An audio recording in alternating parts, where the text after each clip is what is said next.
खूप कमी साहित्यामध्ये पोटली बॅग तयार होते. अस्तर, मेन फॅब्रिक, नॉट, बस या 3-4 गोष्टीने आपण पोटली बॅग बनवू शकतो. आतमध्ये अस्तर आहे त्यामुळे फाटण्याची शक्यता नाही. आरामात ही खोलवर आहे त्यामुळे आपण आरामात पाण्याची बॉटल कॅरी करू शकतो, मोबाईल कॅरी करू शकतो, त्याच्यानंतर चार्जर, खूप अशा वस्तू आपण याच्यामध्ये ठेवू शकतो. ही मी क्लासमध्ये बनवलेली आहे. जेव्हा मी प्रॅक्टिस म्हणून बनवेल तेव्हा एखादा ब्राईट कलर चूज करेल जो उठून दिसेल.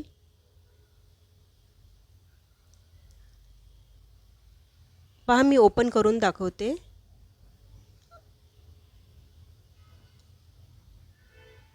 तर अशी पोटली बॅग बाजारामध्ये अवेलेबल आहेत. हीच आपण घरी बनवली तर आपले पैसे देखील वाचतील आणि आनंद होईल आपण स्वतः बनव